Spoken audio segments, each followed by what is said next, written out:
vous ont caché l'essentiel. Ils vous ont menti sur à peu près tout. Le système diffuse un flot mondial continu d'informations conditionnant les esprits. En fait, le système veut que vous soyez des producteurs-consommateurs sans libre arbitre, vous réduisant ainsi à un chiffre dans un business plan. Ils veulent que vous soyez servis. Lorsque TV Liberté donne la parole et ouvre son large auditoire à des hommes libres qui se lèvent pour faire entendre une autre vision, elle est censurée par YouTube et attaquée financièrement. Leur dessein est clair, ils veulent nous faire taire. On cherche à nous asphyxier financièrement car nous perturbons leur endoctrinement. En 2020, nos frais de défense ont été multipliés par 4. Au cours de ce premier semestre, l'assurance que nous avions en janvier de finir l'année sans difficulté a été remise en cause par une offensive massive d'avocats au service du système. Alors, il n'appartient qu'à vous d'en décider autrement, en finançant TV Liberté, qui se bat pour votre droit à une information libre et indépendante. Grâce à vos dons, nous libérons les esprits de la propagande mondialiste par une information alternative. Alors, aidez-nous, en avant, à l'attaque!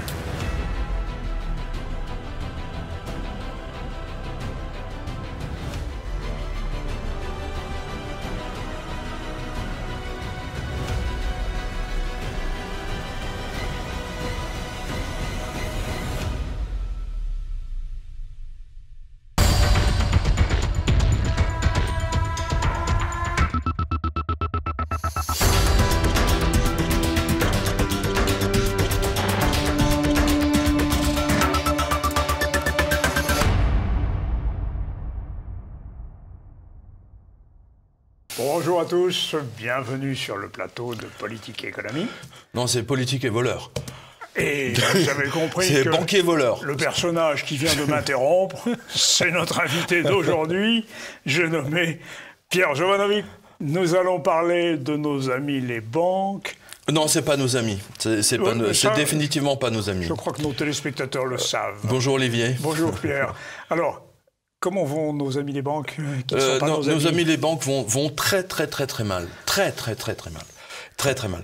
Là, en l'espace de 3 mois, on a vu un état des lieux, on a vu les banques qui s'enfuient. Voilà. C'est-à-dire qu'en fait, elles posent tout, elles disent bon, on ferme, celui qui veut racheter rachète, on se casse. Voilà.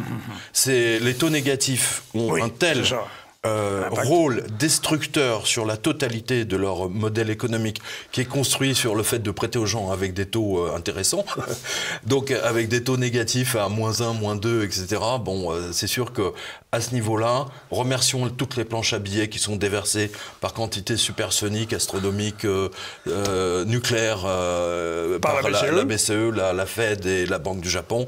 Là, effectivement, on nage dans le surréalisme. Vous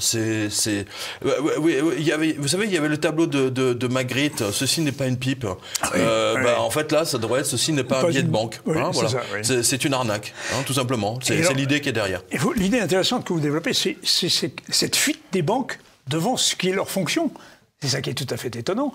Et elles désertent le champ de leur activité à cause de ces fameux. Voilà, alors on vous donne 3 exemples. 3 exemples, ça vient de se passer. Hein. Parce que les banques, effectivement, comme vous le savez, attendent le mois à la fin juin, juillet, vous voyez, pour passer les licenciements, les fermetures, les rachats, les ventes, etc. Enfin bon, tout ce qui ne leur plaît pas. Donc c'est fin juin, juillet, août ou vers le 20 décembre. Voilà. Alors là, par exemple, ING Hollande. Je ne sais pas si parce que là, du coup, je l'ai perdu, évidemment. ING a décidé de... il a dit techniquement que soit il vend ING France, soit il la ferme tout simplement. Voilà. Ouais. Donc, on salue tous les clients ING. moi, j'ai jamais compris comment est-ce qu'on peut aller dans une banque qui n'existe pas, qui n'existe que par téléphone. Je comprends pas. C'est un truc qui me dépasse. Donc, c'est bien fait pour vous. Hein. On va pas pleurer. C'est ING. Donc, je crois qu'ils sont à peu près 1 million quand même en France. Hein, c'est d'avoir des comptes chez ING. Ouais. Vous y êtes aussi, non ? Non. Vous y étiez ? Non, mais dans mon entourage, j'en ai. Hein. J'ai 2-3 personnes qui avaient des comptes. Dieu merci, ils l'avaient fermé en 2008, 2009. Mais véritablement, c'est un souci. Et là, effectivement, ils vont se retrouver le bec dans l'eau. Alors, je précise que ING France avait fait toute sa pub. Alors, on va voir une pub à ING derrière nous, hein, parce qu'ils avaient fait, rappelez-vous, sur Orange. Oui, alors, le livret Orange. Non, ça n'a rien à voir avec les oranges, c'est Orange. Ouais. Voilà. Bah là, c'est des oranges. Hein. Voilà. Les clients de l'ING, c'est des oranges, des citrons même. Mais ils pourront même les porter à certains banquiers en prison. Ah ouais, non, mais c'est incroyable, quoi. Voilà, donc ING, en plus, ING a commencé à faire des coups tordus aux clients français. Alors, je ne sais pas où c'est, mais je vous le donne de tête. Par exemple, les prélèvements qui devaient arriver par exemple, je dis n'importe quoi, le 20, ils le font le 18. Oui, sûr, ce qui fait que les entreprises, lorsque les comptables ont fait des prévisions, etc., que tel virement allait arriver, qu'un autre paiement allait partir, eh ben, ils se retrouvaient à découvert. Résultat des courses, les clients étaient à découvert, boum, agio. Et ainsi de suite. Bon, mine de rien, vous avez 1 million de clients, ça bouffait des dizaines de millions d'agio. Mais les agios sont ça, c'est la méthode Wells Fargo. À des taux négatifs ou pas négatif? Non, ça doit être genre 8-10%, quoi. Ah oui. Voilà, c'est la méthode des escrocs de la Wells Fargo. Hein, je précise depuis 4 ou 5 ans déjà. Des années. C'est la méthode Wells Fargo. Vous voyez, et quand ING... ING est une banque hollandaise. Les Américains... Et Dieu seul sait s'ils savent de quoi ils parlent. Les Américains ont toujours dit, si vous serrez la main aux Hollandais, recomptez vos doigts. Bon, alors là, je vous le dis, là, vous êtes au client de la banque ING, recomptez vos sous, parce qu'ils vont essayer de vous avoir. Mais en plus, ils vont vous lâcher en race campagne. Voilà. Je ne sais pas si vous le voyez, le papier, je ne sais pas ce que j'en ai fait. J'ai du mal à le voir aussi, mais ce que je vois, c'est on en a trop, là. On a trop tardé pour faire une revue de presse. On a trop tardé. ING n'est pas la seule à vendre ses annonces. Non, alors il y en a une autre. Alors allez-y, parce que du coup, je ne sais plus où j'en suis là. Nous avons aussi, on en a parlé dans la précédente revue de presse, c'est Cerberus qui a je l'ai. Oui. Voilà. Cerberus. Alors franchement, Cerberus, on leur a rendu un service. Oui. Grâce à notre revue de presse, ça a été tellement vu, tellement. Alors, ils se sont repassés en boucle et tout. Alors donc, ils ont demandé 200 millions de plus. Oui, parce que HSBC qui a accepté. C'était 1 euro à l'origine. Non. C'est HSBC voulait se débarrasser du réseau français. Agences, oui. Voilà. Et Cerberus a dit, nous on achète, mais vous nous filez 800 millions. Donc nous on avait fait une revue de presse, on les a allumés en disant que c'était une bande de vautours, de voleurs, etc. On avait même montré, vous pouvez reprendre la revue de presse précédente, parce que là Cerberus et HSBC, ils s'en sont pris plein la tête. Eh bien figurez-vous qu'ils ont exigé 200 millions de plus d'HSBC. Donc moi j'ai jamais vu ça en 35 ans de journalisme économique. Je n'ai jamais vu ça. C'est-à-dire que, en fait, j'ai déjà donné cet exemple, mais vous voulez racheter, par exemple, c'est quelqu'un qui vend sa Rolls, sa vieille Rolls-Royce, voilà. Et donc vous dites, ok, je vous la rachète. Et donc il vous la vend 1 euro. Oui. D'accord. Donc vous rachetez la Rolls 1 euro. Et en plus, il vous donne genre 200 000 euros. Pour reprendre la Rolls. Pour reprendre la Rolls. Mm-hmm. Non mais, vous n'avez pas l'impression qu'il y a un embrouille, hein? Recomptez vos doigts. Même vos doigts de pied, parce que là, il y a une embrouille quelque part, je ne vous raconte pas. Non mais attends, c'est pas fini. Mais le racheteur ne porte pas le nom de Cerberus. Ah oui, alors du coup, Cerberus, comme on les a descendus, on les a passés au lance-flammes, donc du coup, qu'est-ce qu'ils ont fait? Ils disent, bon là, on va pas s'appeler Cerberus, on va la racheter, alors c'est quoi déjà? My Money, je sais pas quoi. Oui, My Money Group, tiens, My Money Group. Attends, alors pour ceux que ça intéresse, le numéro de registre du commerce, c'est 377 967 732 00027. Voilà, c'est My Money Group, c'est une société écran que Cerberus Et ça existe depuis pas mal de temps, hein, donc je crois ça serait intéressant d'examiner tout ce qui a été fait avec cette fausse barbe là. Hein, ouais. Bravo Cerberus, hein, vous avez réussi votre coup, mais ils n'ont pas les bips hein, pour dire moi Cerberus, je rachète HSBC France. Non. Et d'ailleurs ils vont l'appeler. Attends, écoutez bien l'embrouille. Ils vont l'appeler CCF. Ah oui, alors c'est ce que j'ai vu aussi dans votre Ils vont l'appeler CCF, ils reviennent en arrière. Tu vois. Non, bravo Cerberus, vous êtes des vautours, vous êtes des enfoirés. Je regrette que Macron... non mais de toute façon Macron est un traître. Maintenant on le voit, c'est clair, net et précis. Ils vend tout aux Américains. Voilà. Oui. C'est un traître. Il devrait être devant un tribunal pour haute trahison. Il faudra qu'on évoque justement. Non mais il faudra en parler un jour, hein, parce que on va venir dans la deuxième partie. Mais alors pour revenir à Cerberus. Il y a quand même une chose, c'est qu'il a été condamné, le fonds a été condamné à nombreuses reprises aux États-Unis. Ah mais attends, on les avait donnés la dernière fois, on les compte plus les condamnations. Comme on dit, ils sont défavorablement connus des services de police. De police financière. Oui, c'est ça. Ils sont défavorablement connus. J'adore cette formule, ils sont défavorablement connus. Ah là là. Donc c'est. Alors attends.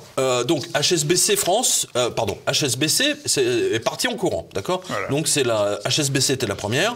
Ensuite, on a parlé tout à l'heure de ING France qui va partir aussi. Ouais. Hein, là, dans un an, tout sera terminé. Et alors, vous avez un autre exemple. Alors là, c'est Rabobank. Alors là aussi, c'est une banque hollandaise. Hein. Bon, Rabobank, ça fait Raptou Bank. Comment dites-vous ? Oui, ça fait Raptou. Ça fait Raptou. Voilà. Robert Bank. Alors, les clients belges ont eu tort de faire confiance à la banque hollandaise Rabo, alias Rabobank. À cause des taux négatifs destructeurs, la direction a décidé d'abandonner ses 228 000 clients belges et environ 7 milliards d'euros quand même dans le coffre. En race campagne, du jamais vu, il faut bien le dire. Après 20 ans... Alors, tiens, je vous cite leur raison. Hein. La combinaison de faibles taux d'intérêt débiteurs, d'un fort afflux d'épargne aux Pays-Bas et d'un financement bon marché via la Banque Centrale Européenne. Vous comprenez, traduction, la planche à billets. Bien sûr. Hein, vous avez vu, moi je parle le bancaire couramment. Oui, je vois. Je n'ai pas besoin de traduire. Je peux être traducteur de bancaire français à Bruxelles, non à Francfort. Hein, voilà. Et donc, impacte la viabilité de rabobank.be, lit-on sur le site. Donc c'est une déclaration officielle. Donc voilà, à cause des taux négatifs, alors que vous faites il se barre. Les 223 000 clients, indisniqués. Désertion en race campagne. Indisniqués. Mais alors, attendez, il me semble que j'ai vu aussi qu'aux États-Unis, certaines banques abandonnent... HSBC.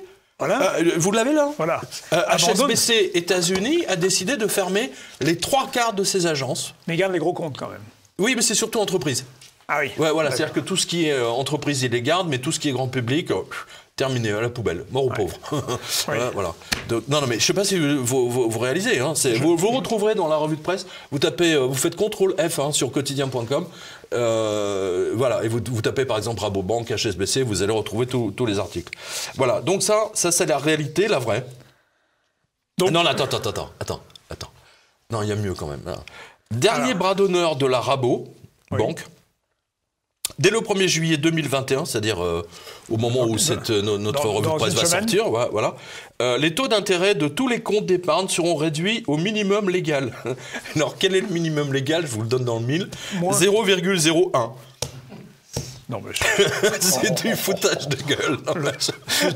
Non, le minimum légal. Alors, je précise que là, c'est quand même le ministère belge qui se fout du monde, parce que c'est eux qui décident ce qui est légal ou pas, des taux. Hein, c'est le taux directeur. Voilà. Non, mais c'est hallucinant. Voilà, mes chers spectateurs, mes chers lecteurs, mon cher Olivier, voilà, la réalité, la vraie, vous venez de l'entendre de la bouche même des banquiers. La combinaison de faibles taux d'intérêt débiteurs et d'un financement bon marché via la Banque centrale impacte la viabilité de la banque. Alors, et c'est valable pour toutes les banques. Bien sûr. Simplement, les autres n'osent pas le dire. Oui. Et ils n'osent pas monter au créneau en disant devant les caméras, en disant Madame Lagarde, arrêtez les frais. La Fed, arrêtez les frais. Là, on va à la catastrophe. On va à la catastrophe. Ce qu'il y a d'extraordinaire, c'est que c'est la BCE qui détruit les banques par les taux d'intérêt. Mais au moment où la faillite sera générale, c'est la BCE qui va essayer de racheter tout ça. Parce qu'on ne voit pas comment elle pourrait renoncer à être le pompier de l'incendie qu'elle a allumé. Non, mais c'est du délire. C'est effrayant. Parce que le bilan de la BCE, c'est 80% du PIB européen. Oui, à peu près, oui. On a le truc quelque part. C'est monstrueux. Alors, tiens, on a un autre. On est dans les. Là, alors, regardez bien. Puisqu'on parle des taux négatifs, on a une autre banque là qui est en train de... Ah, au secours, je suis en train d'étouffer. La Bred. Oui. La Bred. Oui. Donc la Bred, qui historiquement est une banque d'un ennui, d'une tristesse, c'est sinistre, il devrait s'appeler la banque des pompes funèbres. Alors la Bred, notre lecteur Sébastien a vu que la Bred est en mode panique à cause des taux négatifs et du coup la banque a décidé de faire la manche au feu rouge et sollicite, je cite, sollicite ses clients pour l'augmentation de son capital via une campagne d'emailing auprès des clients.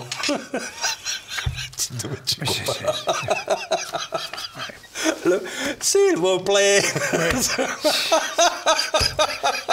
Le banquier qui fait la manche. Il faut remonter mon capital. Non mais attends. Je suis allé voir donc sur le site de la Bred. Attends, j'ai toujours dit à la radio ici maintenant qu'ils finiront par faire la manche au feu rouge. Voilà, on y est. Devenez client sociétaire de la Bred, participez à l'augmentation de capital du 12 mai au 30 juillet. Augmentation de capital du 12 mai. La Bred est une banque coopérative dont le capital social est détenu à 100% par la sociétaire. Tous clients. Ah oui. Lol, quelle arnaque. Cette autonomie financière facilite et favorise l'accompagnement de ses clients sur le long terme, alors j'adore, écoutez bien la forme. Au-delà de la recherche du seul rendement financier de court terme. Ouf, oui, ça c'est... Oh non, on va pleurer. Oui. On va verser une larme. Oui, c'est la morale. La moraline. On va pleurer. La moraline qui coule, là. On dirait un enterrement de la mafia. Tu sais, les grands enterrements de mafiosos. Oui, tu sais, avec Lucky Luciano et tout. Avec tout le cérémonial qui...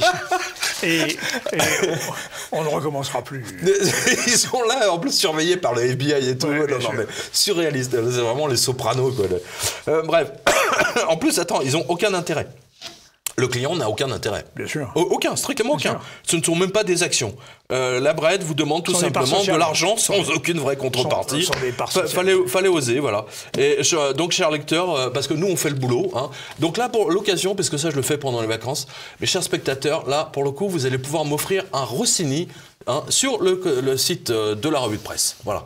Parce que là, après 1 an et demi, là, je veux retrouver le Rossini, c'est mon cocktail favori. Voilà. Ah oui. Alors, qu'est-ce qu'on passe? Qu'est-ce qu'on donne? L'italienne à Alger, le tourne-dos. Non, là c'est champagne fraise. Champagne coulis de fraise. Voilà, c'est un mélange champagne coulis de fraise. Au bar du Meurice, c'est le meilleur de Paris. Voilà, je le recommande. Un tourne-dos alors. Alors non, c'est pas un tourne-dos. Non. Je vois que vous êtes un coquin. Non, Rossini était non pas un coquin, mais un gourmet. Un gourmet, non mais il était grandiose. Ouais. Vous savez que mon opéra favori, c'est le Cendrillon. Ouais. La Cenerentola. Ouais, j'ai 15 versions de la Cenerentola, en DVD, en Blu-ray, etc. Par des ténors et sopranos différents. Rossini, bravo à vous. Vous êtes un homme merveilleux. Quel talent, c'est extraordinaire. Ah oui, alors puisqu'on parle de la Cenerentola, tiens, il y a une histoire de talon aiguille. Ah oui. Alors, vous l'avez ça alors, j'aime bien l'enchaînement. Oui, l'enchaînement. C'est une histoire d'or, je crois. Oui, une histoire d'or. Vous l'avez Tiens, je l'ai. Alors, vous êtes... mais parce que vous parlez d'or. Je parle d'or, mais c'est... voilà. Fétichisme des talons aiguilles et nouveau record pour une pièce d'or grâce à une opération du Secret Service. Alors, pour faire les trois en même temps, il faut être balèze. Eh ben, on l'a fait. Ouais, on l'a fait. Vous allez voir les images derrière nous. Comment expliquer que... Secret Service, fétichisme des talons aiguilles, dont je suis membre du club. Mais comment expliquer quand même que cette pièce se soit arrachée aussi chère? Alors, écoutez bien. Alors que Macron s'apprête à céder l'or de la France au FMI, on va y revenir, soi-disant pour sauver les pauvres Africains, etc., qui crèvent la faim. On va y revenir. Une pièce d'or a battu un nouveau record absolu New York. Lors d'une vente aux enchères à New York, ce qui vous montre bien qu'il existe un double discours. américains et français d'ailleurs. D'un côté, Macron vous dit que l'or n'a aucun intérêt, sauf pour le donner aux Américains, hein, ou le vendre pour les Africains. Et de l'autre, les ultra-riches se battent à coups de millions pour juste une seule petite pièce d'or. Oui. On va la voir. Oui. La double Eagle frappée en 1933. Ouais. Grandiose pièce, année symbolique s'il en est. Oui, voilà. 1933, c'est l'arrivée au pouvoir de Roosevelt. Voilà, donc elle a été vendue et je signale quand même à cet égard que c'est le moment où Roosevelt interdit aux particuliers de détenir de l'or. C'est le thème de mon livre 666, on en a parlé ensemble. Bien sûr. On en a parlé ensemble dans une qui a été censurée d'ailleurs, je crois, par YouTube. Et il faudra attendre, je crois, Reagan. 73. Oui, c'est ça. Non, qu'est-ce que je dis, 73 74. Un truc comme ça. Pour que les Américains puissent racheter de l'or. Voilà. Mais ils n'ont pas vendu, je rappelle. Voilà. Donc cette petite pièce d'or a fait quasiment 19 millions de dollars. Double Eagle. La double, l'aigle, le double, voilà. Ouais. C'était la dernière pièce d'or qui a été produite parce qu'elle devait être mise en circulation, mais elle ne l'a pas été. Puisque le Franklin Roosevelt donc a interdit. Pour sauver Wall Street. C'est le thème de... Alors, non, là, vous êtes dans mon thème. C'est le livre 777 et 6... Voilà. Bon, on va revenir. Voilà. Donc, et donc, toutes les pièces, à l'époque, qui ont été fabriquées pour être mises en circulation, ont été détruites. D'où l'intérêt de cette pièce. Parce qu'elle avait échappé à la destruction. Ouais, bien sûr. Exactement. Et donc, elle appartenait au roi Farouk d'Égypte. D'Égypte, oui, le roi qui a été renversé par... Exactement. Et ensuite, le Secret Service, c'est-à-dire le service d'espionnage américain qui s'occupe de la Fed, qui protège les intérêts du dollar, a monté une opération spéciale pour récupérer cette pièce. Ah oui, et les mêmes vous disent, il ne faut pas toucher à l'or. Ouais. Non, mais c'est extraordinaire. Parce qu'elle était en Égypte, en fait. Non, il y a toute une histoire. Un particulier qui... voilà, mais c'était pas un Américain, etc. Enfin bon, ils l'ont récupéré. Alors, et donc la preuve, c'est que celui qui l'avait racheté, le dernier propriétaire, c'était Stuart Weitzman, donc grand chausseur, spécialiste des talons aiguilles. Nous y revoilà. Nous y revoilà. Qui collectionne et fabrique des talons aiguilles et des pièces d'or rares. En revanche, donc l'identité de l'acheteur, elle n'a pas été révélée. Lire ici la BBC. Voilà. Et donc, à nouveau, vous êtes dans les livres, vous êtes dans 777 et 666 parce que c'est le thème absolu du truc. Mais ce qui est intéressant aussi, c'est que le Secret Service monte une opération pour récupérer juste une pièce d'or, alors que les mecs vous disent non, l'or, ça n'a aucun intérêt. Vendez votre or, vendez votre vieil or. C'est la relique barbare de Keynes. C'est la relique barbare. Oui, c'est ça. Keynes, oui. Exactement. Sauf que tous les gouvernements achètent de l'or. Exactement. Et c'est justement, donc voilà, c'est grâce à cette opération. D'ailleurs, ça ferait un très bon film. Hein. Oui. Un peu genre comme le James Bond, le Goldfinger. Oui, Goldfinger. Voilà. Ce qui me prouve que tout ce qui touche de près ou de loin à l'or est stratégique au sens militaire du terme. Bien sûr. Mais eux vous disent... les riches, les Macron et compagnie, les ultra-riches vous disent non, c'est pas pour vous. Justement, si. Oui. Voilà. Oui, mais attendez, l'or qu'ils vendent n'est pas le sien. C'est ça le problème. Si je suis des Français. Mais ce qui est curieux, c'est que... On va enchaîner là-dessus peut-être. Oui, bien sûr. Parce on va enchaîner sur l'or. On voit des pays petits rejoindre le Golden Club. Par exemple, vous citez la Thaïlande, qui a acheté 44 tonnes d'or. Vous citez le Kirghizistan, 3,8 tonnes d'or. L'Ouzbékistan, qui s'est porté acquéreur de 8,4 tonnes d'or. La Mongolie, l'Égypte, l'île de Malte, tout ce petit monde rachète de l'or pendant qu'on nous dit qu'il faut larguer le stock d'or français. Je voudrais comprendre. Non mais c'est hallucinant quoi. Non mais c'est la même chose. Tiens, regardez. Plus que jamais l'or,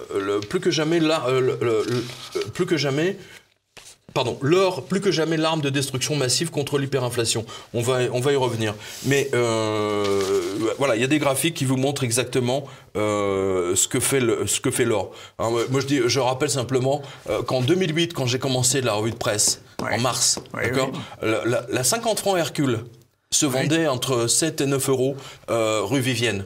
Oui. Aujourd'hui, il est à 28,30. 28,30. Et on vous dit que non, il ne faut pas en acheter, etc. Ouais. Acheter des actions, etc. Des actions que Macron fait racheter par les Américains, bien entendu. Alors, Pierre, cependant, je vous ferai une réserve. Tiens, Macron 666. le marché de l'or a connu donc une forte ascension pendant la période du Covid. Et là, récemment, il s'est de nouveau remis à la baisse, puis il a repris un peu. Mais non, mais attendez, alors, le cours de l'or et de l'argent... Attends, moi je le vois parce que j'ai des indicateurs d'or en temps réel sur la revue de presse. Et comme je m'y connecte, donc en particulier la nuit quand je fais la revue de presse pour le lundi matin, eh bien, je vois exactement dès l'ouverture du Japon, par exemple, avec le décalage horaire, je vois tout de suite les traders qui se mettent en route et qui font descendre l'or. C'est une coordination entre les Japonais, les Américains. D'ailleurs, on l'a vu, vous, combien de traders qui ont été mis en prison, y compris ceux de Blight Masters, alors que Blight disait non, moi je touche pas à l'or, mais je connais pas. Alors que ces traders ont été jetés en prison, on en a parlé ensemble il y a 6 mois. Bien sûr. Donc ne vous laissez pas, je le dis aux spectateurs. Or, argent, voilà. Si vous voulez pas vous embêter avec des placements dans l'immobilier, les syndics de copropriété et tout, et les travaux et tout, voilà. Achetez-vous des lingots d'or, voilà. Vous avez tout ce qu'il faut, des pièces d'or, c'est même plus simple, même des pièces d'argent. Voilà. 8 € en 2008. Voilà, 28 € en 2021. Suivi le milliardaire Samsel qui vient de racheter de l'or. Exactement, voilà, Sam Zell, qui avait racheté le New York Times, le Los Angeles Times. Le milliardaire, mais son argument est intéressant. Non, mais il avait commencé comme ferrailleur. Ben, Ceci explique cela. Il y en a d'autres qui sont... il est passé du métal de récup à l'or. Oui, il y en a pas mal qui ont fait ce oui, non, parce que l'hyperinflation a commencé aux États-Unis. On a vu des augmentations de 300-500%, notamment dans le bâtiment, etc. Donc là, ils ont dit, là, c'est fini, de toute façon. Ils ont tellement imprimé, c'est parti en vrille, là. Nous sommes justement, par l'hyperinflation. On va revenir à l'or. Revenons à l'or. Revenons à l'or, parce que ça, c'est une info... C'est dingue. On en a parlé ensemble ici il y a 2 ans. J'avais dit à propos de Sylvie Goulard, alors justement, Sylvie Goulard, je lui demande officiellement devant la caméra de se justifier, de nous expliquer pourquoi elle a été payée pendant des années, je ne sais plus combien, 3 ou 4 000 € par mois, alors que, vous connaissez les Américains, there is no free lunch. There is no free lunch. On ne vous paye pas 3 000 € pour rien, pour ses beaux yeux. Non, il n'y a pas de repas gratuit. C'est pas Brigitte Bardot, Sylvie Goulard. Elle aurait dû être ministre de la Défense, sauf erreur. Non, mais elle a été ministre de la Défense. Oui, bien sûr. Les mecs à la DGSE, ils ont dit, bon, là, il faut arrêter les conneries. Là, c'était trop. Là, c'était trop. Donc, ils l'ont dégagé. Et Macron, devinez où ils l'ont placé, où il l'a placé, sous-gouverneur de la Banque de France. Voilà. Quelle était ses premières décisions? Un accord avec la JP Morgan. Voilà. Et voilà. Non, mais je veux dire, c'est comme un... Moi, j'en reviens pas. On en a parlé ensemble, je vous dis, il y a 2 ans. Et voilà, ça se vérifie. Alors, je vous le dis. Donc, mais... Je rappelle que Sarkozy avait vendu une partie de l'or de la France. Gordon Brown, celui de l'Angleterre, alors que la Fed, elle, n'a pas vendu un seul gramme du sien. Oui. Ceci explique cela. Donc vous voyez qui travaille pour les Américains. Oui. Sarkozy, Gordon Brown. Mais est-ce qu'il y a pourquoi ils ont vendu l'or? Attends, le gouverneur de la Banque centrale d'Angleterre s'y est opposé.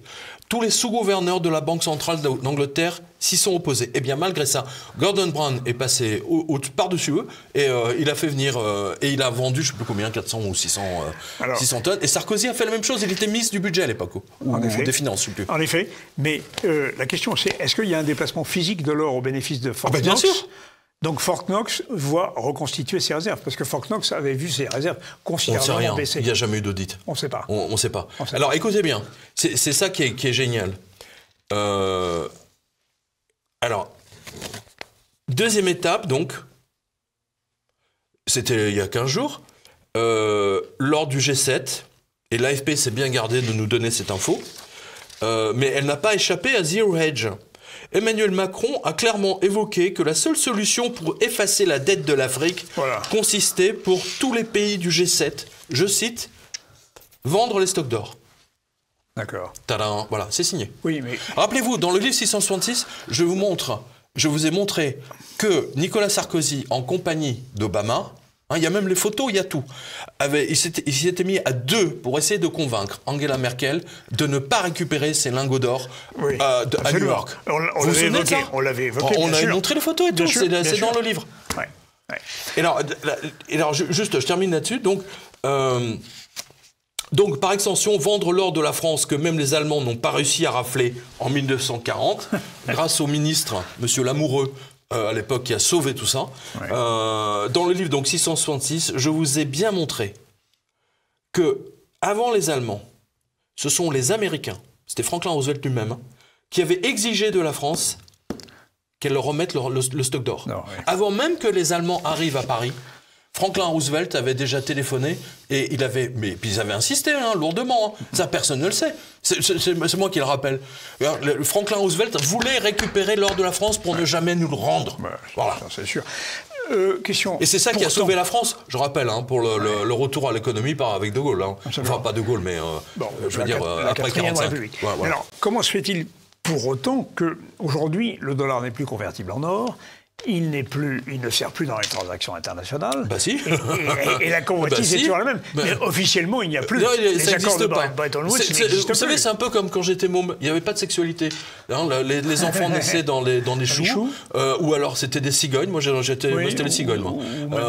Donc la sexualité n'existe pas, etc. Hein, c'était même, si jamais on venait en parler, c'était sale. Hein, voilà.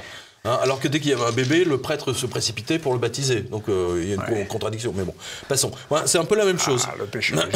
Voilà. Mais là, c'est pareil. Alors donc, les Américains ont forcé leur marionnette Emmanuel Macron à proposer aux autres membres du G7 à vendre leur or, qui bien entendu sera racheté en sous-main par des hedge funds, banques américaines, le tout avec le paquet cadeau.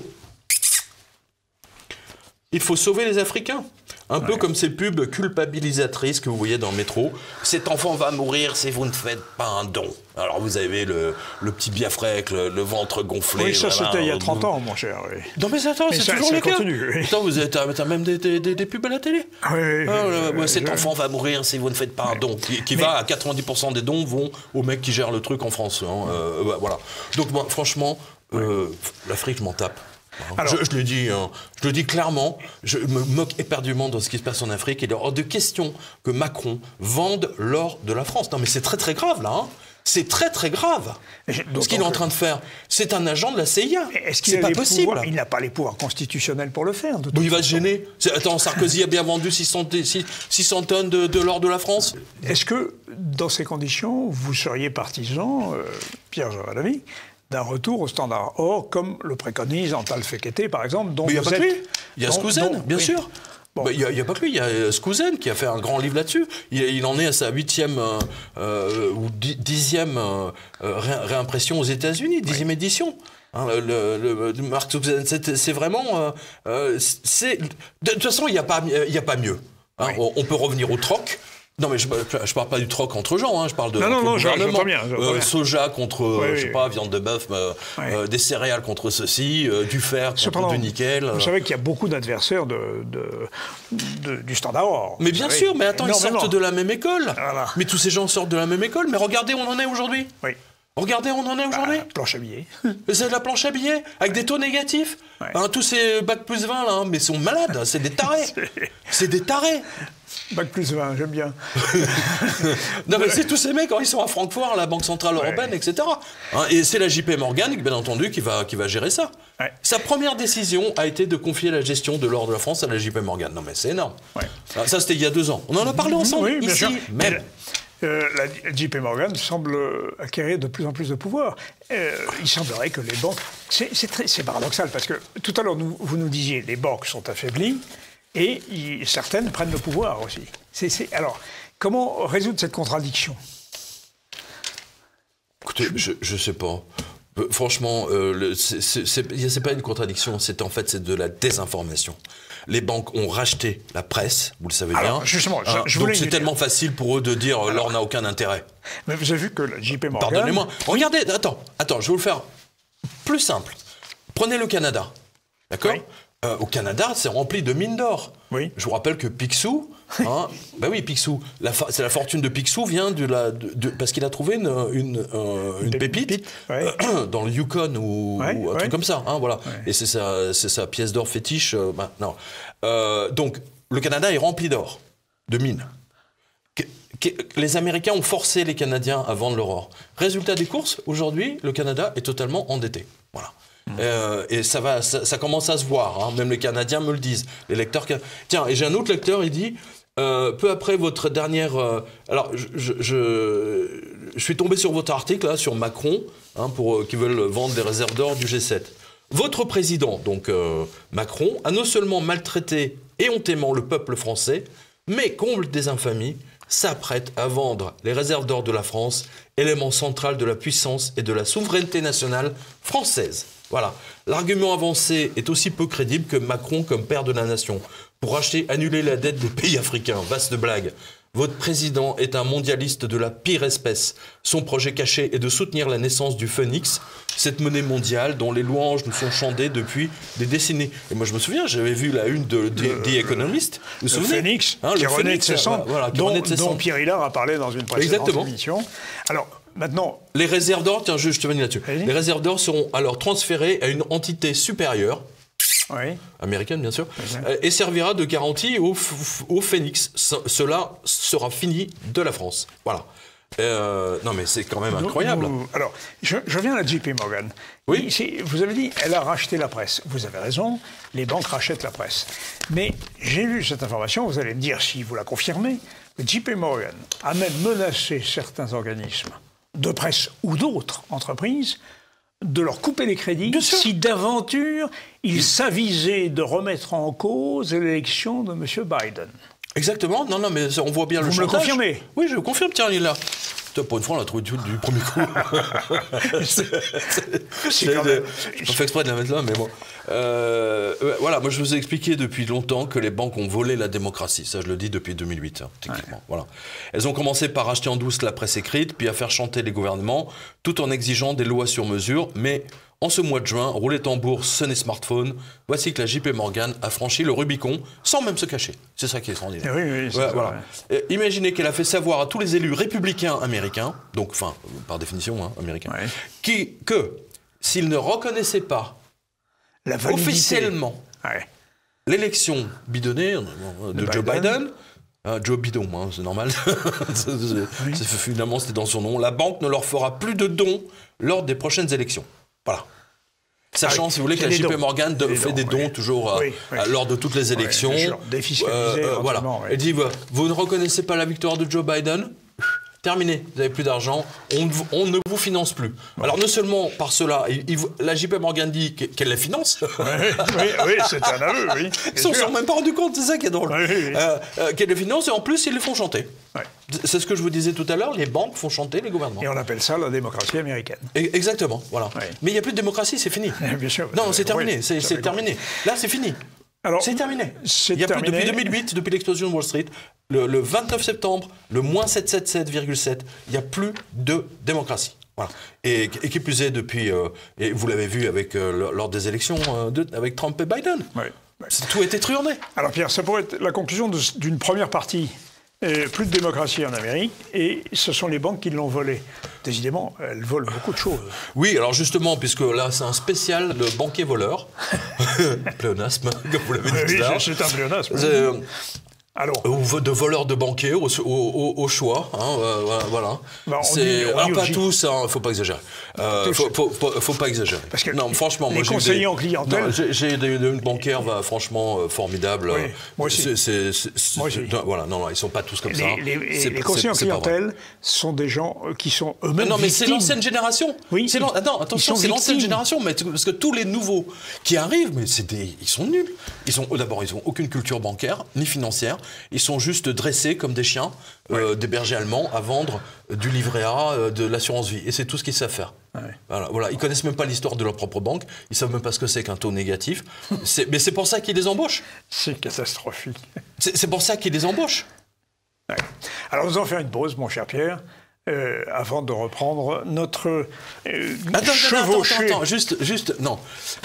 Si, bon, alors, ok. Une chevauchée, mais non, pas dit que nous allons faire de cavalerie. Oui, parce que là, on va vous faire les banquiers voleurs. Attention, là. Attachez vos ceintures, relevez votre tablette, installez-vous confortablement, parce que là, vous allez avoir une série de banquiers voleurs, mais c'est total délire.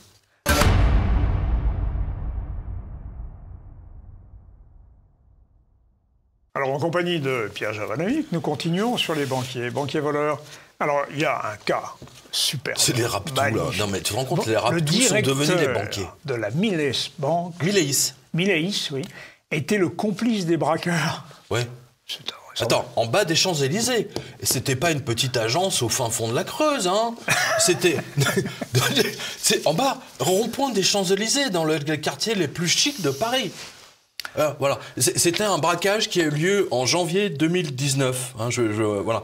En bas des Champs-Élysées. Et en fait, il y avait 4 braqueurs, donc ils sont rentrés dans la banque, ils ont attaché le directeur de la banque et sa secrétaire en mettant des explosifs, et ensuite avec une disqueuse, tranquille, ils ont mis un panneau, banque fermée exceptionnellement, ils ont ouvert 63 coffres, voilà. Et en 3 heures, voilà, 68, voilà. En 3 heures, ils en ouvriront 68. Vers midi, ils nettoient les murs avec le sol, un peu d'eau de javel et disséminent. Oui, parce qu'en plus, ils nettoient derrière eux, c'est propre. Ah oui, c'est des cambrioleurs propres, ils nettoient tout. Ils passent la vaisselle. C'est le directeur qui leur avait dit de nettoyer après. Non, mais c'est surréaliste. C'est surréaliste. C'est un jour, on m'a dit que les cambrioleurs faisaient le ménage avant de partir. Franchement, bref. Et c'est quoi cette banque Milaïs? C'est l'ancienne Barclays. Ah oui, d'accord. Ouais. Barclays, tiens, on aurait pu le dire tout. Barclays Bank s'est enfui. Oui. Hein, ils avaient des procès aux fesses. Hein. Ouais. Ils avaient des procès. Ils avaient volé des personnes âgées. Hein. Ils avaient vendu des assurances-vie à des personnes de 90 ans, sur 20 ans. Voilà. Il y a un gros procès. Voilà. Alors, donc, je termine là-dessus. L'enquête de police s'est rapidement dirigée vers le directeur de l'agence. Le fait qu'il soit sorti pour fumer une cigarette au moment précis de l'arrivée des braqueurs n'a pas cessé d'étonner les policiers. Oui, parce que en fait, le banquier, donc le chef d'agence était dehors pour accueillir les mecs. Bah, voilà. Autrement, ils n'auraient pas pu rentrer. Eh oui. Voilà. Et il avait l'alibi que maintenant on ne fume que dehors. Et donc, le directeur, les policiers ont découvert qu'en fait, le directeur avait vendu ce braquage à des malfaiteurs qu'il avait renseignés sur l'agence, et afin, écoutez bien, d'investir l'argent récolté en Afrique. Donc ça devait être un directeur de banque d'origine africaine, peut-être, je ne sais pas. Voilà. Manque de chance pour les braqueurs, l'empreinte génétique de l'un d'eux aurait été retrouvé dans un cheveu sur le lieu du crime. Donc, ils sont effalus d'un cheveu. Lol. Oui, mais... fallait le faire. Non, mais pour être braqueur, il faut être comme vous et moi. Voilà, c'est ça. Il faut être défavorisé capillaire. Exactement. Le directeur de l'agence a été mis en examen dans ce dossier. 2 ont été écroués, les 3 autres ont été placés sous contrôle judiciaire. Voilà. Donc ça, c'est l'exemple typique. Attends, la revue de presse fourmille de guichetiers, conseillers qui ont dépouillé systématiquement les personnes âgées. Ça, c'est très voilà. Très et là, on a un cas. Alors, oui, à vous l'honneur. Enfin, c'est Héloïse, c'est Héloïse Benamou. Hein. C'est notre belle Héloïse, auteur de Kleptocratie française. Bien trouvé, parce que dans Jean Kleptocratie, là... Et qui a été reçu sur ce même plateau à de nombreuses reprises, et que nous saluons pour son travail d'enquête très approfondie. On attend d'ailleurs la prochaine, car c'est important. Que se passe-t-il? Eh bien, c'est donc les personnes âgées qui sont... Oui, et là, on a un cas, mais là, attention, parce que là, on est tombé sur un os. Est-ce que vous allez nous parler de la Banque Postale? Oui, évidemment. La Banque Postale, c'est le numéro 1 dans... Rappelez-vous de la colère que j'ai prise. Sainte colère. Alors, tiens, justement, j'ai discuté donc avec un avocat, enfin plutôt une avocate.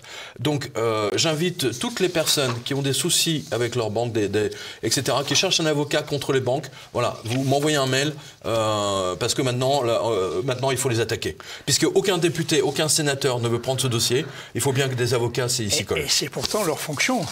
Ça devrait être la fonction de la représentation nationale de s'inquiéter de la façon dont fonctionnent les banques en France. Et ils ne le font pas. Alors, par contre, le paradoxe est amusant. C'est que la Banque Postale propose à ses clients un avocat pour 7 € par mois. C'est le foutage de gueule. Attends, vous avez eu des honoraires d'avocats.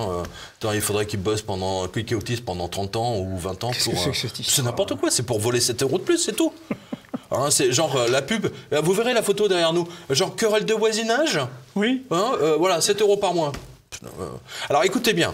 Alors attention, parce que ça, c'est un scoop d'Héloïse Benamou. Alors, en 2013, Louis Pouzin, donc polytechnicien, ancien ingénieur chez Bull, etc., a reçu des mains de la reine d'Angleterre, rien que ça, le très prestigieux prix Queen Elizabeth for Engineering, pour avoir inventé la transmission des données par paquet. Donc, qui va donner la naissance plus tard à Internet. C'est sur la base de ces travaux que Robert Kahn et Vint Cerf ont pu inventer le protocole, le fameux protocole TCP/IP, bon ça ne vous parle pas, mais nous ça nous parle, qui transformera les réseaux de télécom privés en Internet grand public. Tim Berners-Lee et Mark Andreessen, les inventeurs respectivement du World Wide Web et du tout premier navigateur Mosaic, ont parachevé l'histoire d'Internet. Voilà, donc vous avez voilà. Sans ces 5 passionnés, vous n'auriez pas pu lire tous les articles sur quotidien.com où il n'y aura pas d'Internet, tout simplement. Voilà. Ce sont des génies. Voilà. Et donc, les 5 se sont partagés le 1 million de livres sterling offerts par la reine, parce que ce sont des bienfaits à l'humanité. Attends, c'est pour bienfaits à l'humanité. Donc, Monsieur Pouzin en fait partie. Donc, ils avaient 200 000, donc c'est 200 000 livres par ingénieur. Voilà. Et c'est précisément une grande partie de cet argent, déposé à la Banque Postale et à la Banque Populaire du Sud de Perpignan, que ces 2 établissements ont décidé de garder, puisque leur politique, parfaitement criminelle, consiste à cibler les personnes âgées, comme vous avez pu le voir à maintes reprises, aussi bien sur ma revue de presse que ici dans la revue de presse sur TV Liberté. C'est vrai, mais il y a un autre cas. C'est à Nice. Attends, je termine là-dessus. Finissez-le. Il faut savoir que donc à la Banque Postale, M. Pouzin est titulaire de 2 assurances vie CNP appelées Ascendo, qu'il avait ouvert il y a très longtemps, en 90 et 93. Donc avec des taux d'intérêt, effectivement, ça doit douiller en taux négatif. Donc ils veulent surtout pas lui donner. Les intérêts composés. Voilà. Et la banque refuse ces demandes de retrait. Voilà.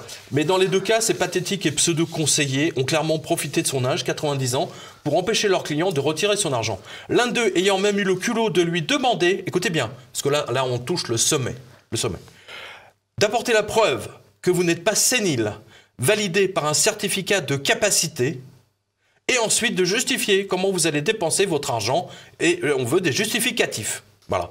Clairement, elles ont des ordres pour empêcher le client, les vieux clients surtout, de toucher à leurs fonds. Donc, malgré toutes ces démarches, Louis Pouzin ne peut récupérer son argent. Il lui revient de prouver qu'il est sain d'esprit. On lui a demandé de prouver qu'il est sain d'esprit. Non, je ne sais pas si tu imagines. Et de prouver l'usage qu'il va en faire. Exactement. Donc là, c'est deux choses.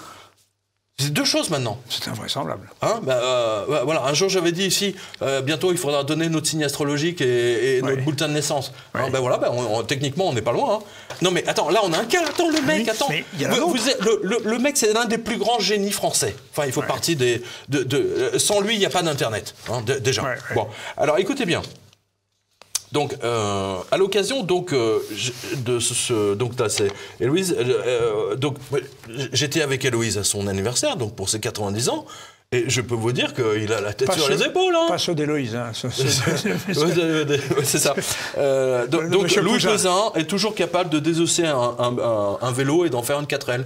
Hein, voilà. Non mais c'est un ingénieur, c'est une tête le mec.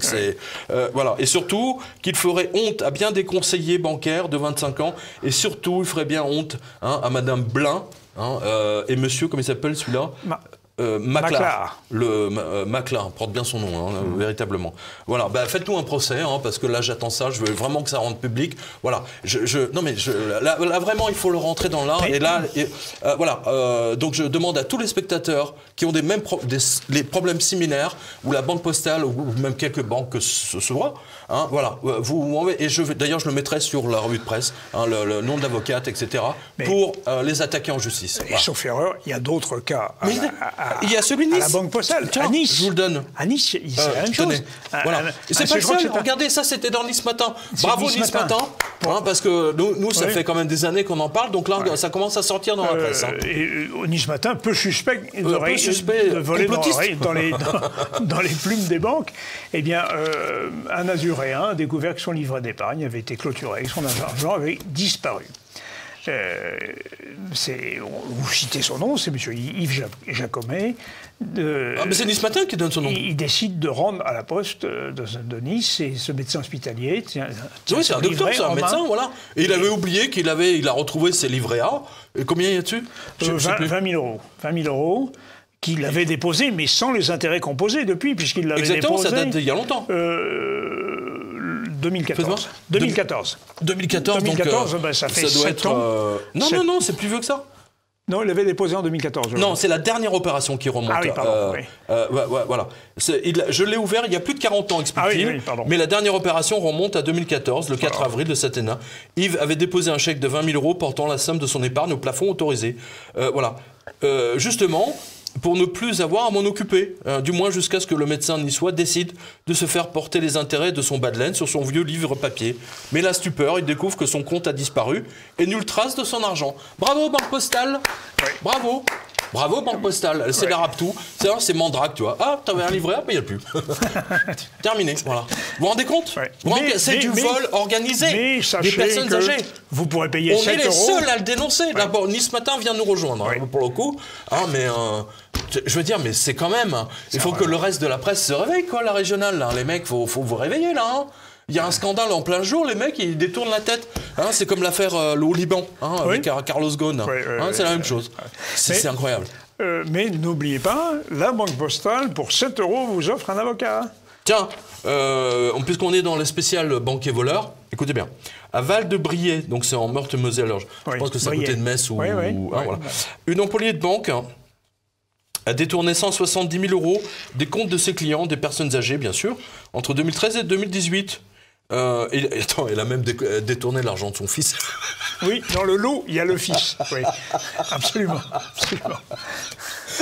C'est des malades.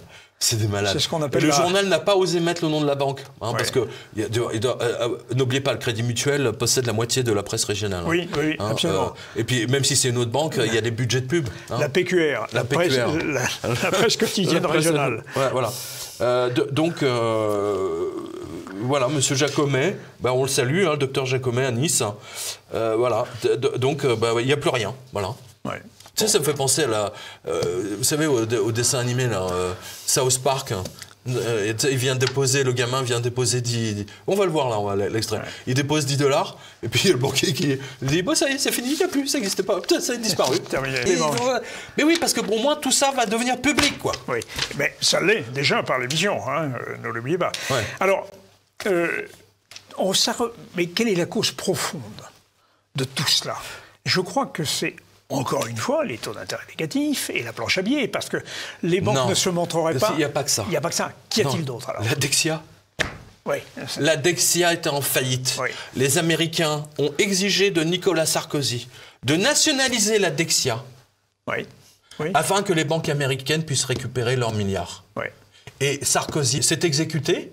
Et donc, qui garantit tous les emprunts de la Dexia? C'est la Banque Postale. Je l'ai déjà dit, j'en parle depuis des années.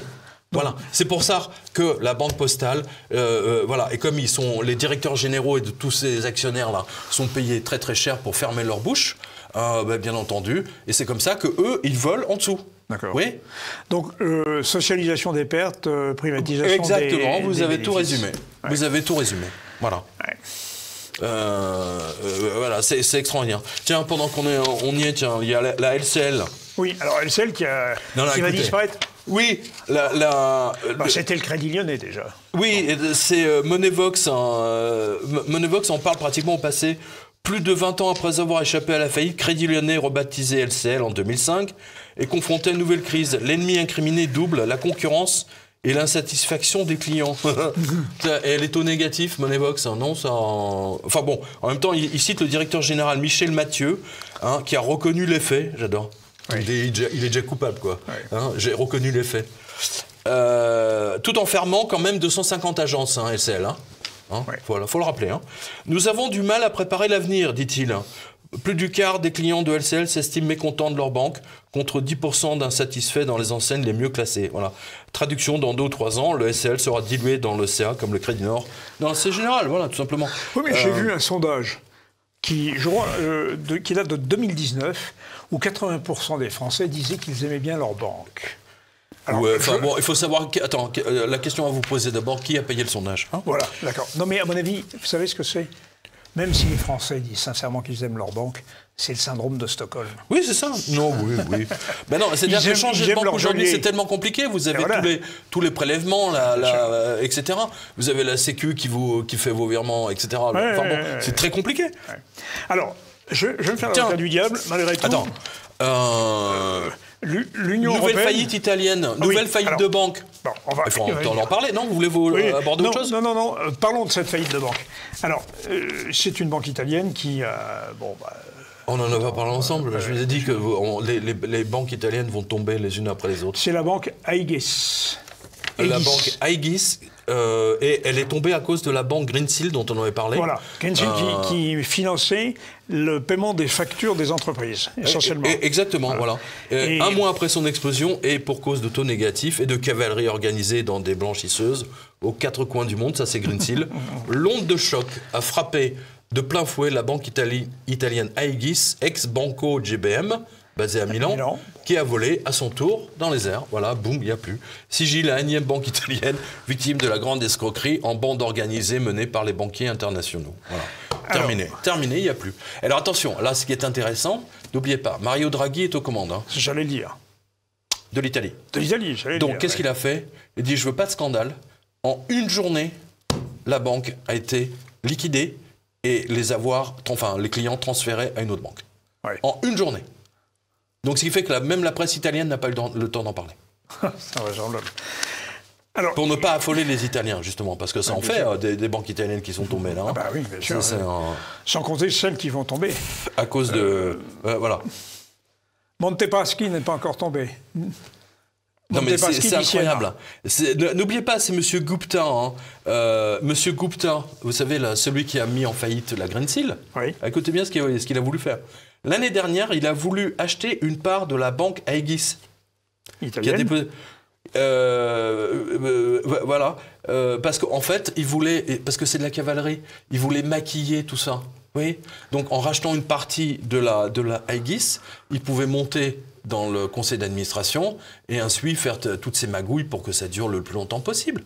Hein, voilà. Le milliardaire Gupta qui roule en Rolls n'a pas pu vider toutes les banques, raison pour laquelle il y prenait des participations. Oui. Vous voyez? Oui. Alors, il a fait un défaut de paiement à l'ex-Greensill de 140 millions, alors que celui-ci était déjà en train de creuser son découvert à 100 km sous le niveau de la mer des liquidités. Alors Pierre, c'est dingue. Y a-t-il une justice? Non, dites-vous. Je vais me faire l'avocat du diable. L'Union européenne a prononcé une amende de 172 millions d'euros. Oui. Qui est le diable? Contre UBS, Nomura et Unicredit. Alors, les optimistes se rassureront en disant que l'Union européenne joue son rôle et condamne les banques qui trichent. Les 3 banques en question, en fait, il y en avait 7. C'était entendu pendant plusieurs années afin de fausser la concurrence sur le marché obligataire. Mais attendez, tous les 3 jours, j'ai des trucs comme ça. Voilà. J'en ai encore un. Il y en a encore, mais j'étais tellement fatigué cette nuit, j'ai pas pu le mettre. Il y en a encore un dernier là qui vient de tomber. Oui, mais donc ça n'arrête pas. L'Union européenne a quand même fait son boulot là. Non, mais ça, ils n'ont pas assez payé l'Union européenne, c'est tout. Ils n'ont pas assez graissé, c'est tout. Ah oui. Mais vous plaisantez ou quoi? 160... Attends, je vous rappelle que Blind Masters a été convoqué à Bruxelles pour s'exprimer devant les parlementaires. Et elle leur a expliqué que tout était nickel, tout allait bien, et que la JP Morgan n'y est pour rien, hein, dans les CDS, etc., que c'est de la faute des autres. Hein, voilà. Et imaginez que la Bruxelles s'est bien gardée de rendre public son... Il a vraiment fallu que je creuse pour retrouver la vidéo de sa... de son témoignage, hein, comme ils disent les Américains, devant les parlementaires de la finance à Bruxelles. C'est dingue. Donc, pour vous, cette condamnation à 172 millions de 3 banques, c'est epsilon. Mais c'est rien. Attends, ils en sont mis des milliards dans la poche. Attends, vous volez, je sais pas moi, vous partez avec 200 millions et on vous condamne à 2000 €. Tiens. Tiens. Prends un peu de fric. Prends un peu de fric, tiens. Bon. C'est vraiment ça. Je vois bien. Vous voyez l'idée? Oui. Maintenant. Voilà. Ils s'en foutent. Les banques elles trichent. Ça, vous totalement. Elles volent. Elles volent. Voilà. Elles sont défavorisées, entre guillemets, pas les taux d'intérêt négatifs. Non, les taux négatifs sont en train de les détruire. De les détruire. C'est ce qu'on a vu en début d'émission. Alors, elles sont en train de se barrer, de fermer les portes, les coffres, le machin, les trucs. Voilà. Voilà. Pourquoi font-elles autant d'effets de levier, comme l'indique très judicieusement Jean-Pierre Chevalier, que j'ai reçu On va récemment. voir le tableau, là. Ouais. Oui. Comment se fait-il qu'on voit des banques à 30, 40, 150 ? Mais c'est ce qu'il explique très bien. Alors, mais enfin, je veux dire, on n'a pas besoin de Jean-Pierre Chevalier pour le coup, mais son tableau est remarquable. Oui, tout à fait. C'est-à-dire que si ces banques sont encore debout, c'est uniquement parce que le gouvernement, parce qu'elles tiennent le gouvernement. Oui. Mais attends, c'est un exemple que je vous ai déjà donné ici et que je redonne. Je suis PDG de la BNP, d'accord ? Voilà. 2600 milliards. Non, je dis, voilà, je vois Taille tous de les bilan. comptes à découvert au 15 du mois. Ouais. D'accord ? Je dis, voilà, moi j'ai 5 millions de comptes à découvert au 15 du mois. Et je dis à Macron, mon pote, voilà, si tu veux pas la loi que je veux, les 15 millions là qui sont à découvert, ou 20 millions, ou 3 millions qui sont à découvert, on va dire 3 millions qui sont à découvert au 15, je les interdis de chéquier de carte de crédit, terminé. Ouais. Et à partir de là, c'est que des ennuis, des emmerdes pour eux. Et ce sont 3 millions de gilets jaunes immédiats qui vont se retrouver dans la rue. Ouais. Tu les veux ? Tu veux 3 millions de gilets jaunes en plus ? Ouais. D'accord ? C'est comme ça qu'ils le tiennent. C'est comme ça, pas autrement. D'accord. C'est tout. Oui, mais C'est tout. ça ne peut pas durer indéfiniment non plus. Parce que l'effet de levier, donc une banque qui est, par rapport à ses fonds propres, à 100 ou 150, voire 300. Je crois que vous citez une banque qui est à 300. Non, ça c'était un hedge fund. C'est un hedge fund, pardon. C'est un hedge fund, il était à 300, oui. 300. 300. C'est... 300 N'importe quoi. Dans la folie absolue. Enfin, Le Crédit Suisse, le UBS, je ne sais plus qui, c'est Archegos. C'est Archegos avait un effet de levier. Méga faillite, 300. Archegos Capital. Ouais, voilà. Oui.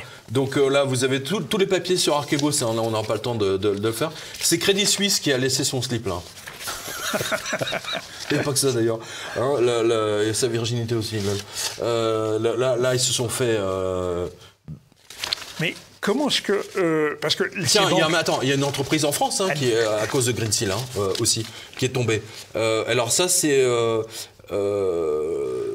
Ça m'a échappé, ça. Alors, ouais, c'est. Alors, encore un factoring qui va au tapis. Oui, en c'est France, ça, c'est de la facturation. Voilà, c'est encore une fraude. Et donc, comme toutes les fraudes, elles engrangent d'autres fraudes, puisque c'est une cavalerie. Oui. Voilà, tout simplement. Donc, à un moment donné, c'est comme les dominos, si vous voulez, ça commence à tomber. Je pense que cet été, L'effet on va domino. voir l'effet domino. Donc, c'est la société de gestion du FCT et Eurotitrisation, dont les actionnaires sont le Crédit Agricole, Natixis, BNP et AXA, à travers 2 holdings, qui vient juste d'être sélectionné comme société de gestion faîtière de fonds de place, blablabla. Alors, bon, je ne sais pas qui est leur...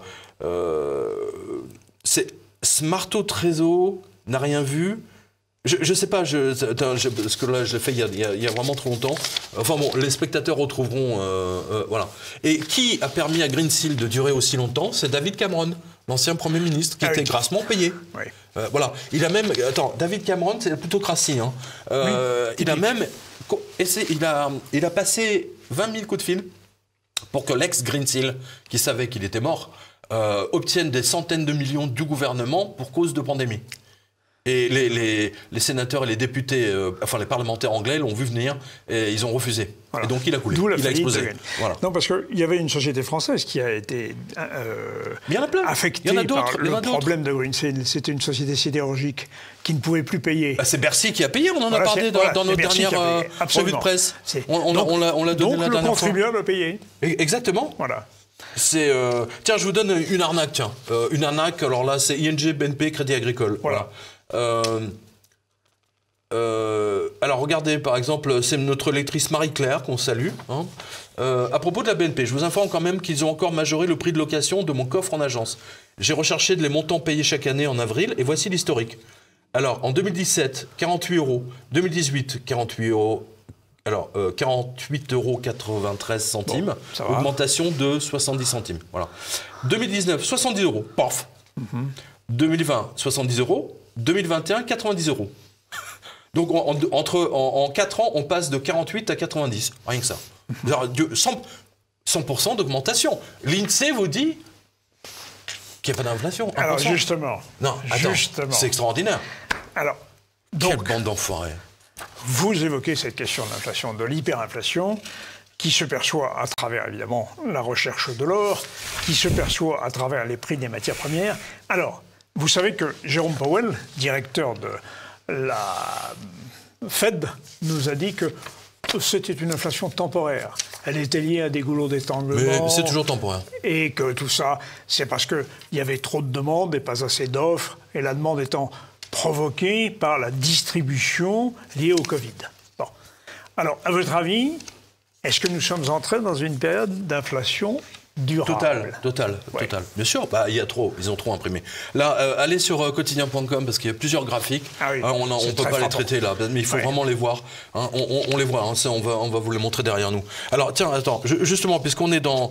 là, c'est la grande revue de presse donc de juillet-août et spécial banquier voleur. Alors, tiens...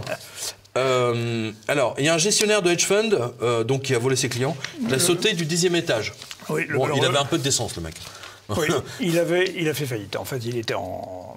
Le PDG de International Value Advisor, Charles Deveau, père de 2 enfants, malheureusement, un disciple de Jean-Marie Éveillard, à la Soggen, Société Générale. Oui. Voilà, voyant ce qui restait sur les comptes, a préféré sauter du 10e étage de l'immeuble ultra luxe de la 5e avenue.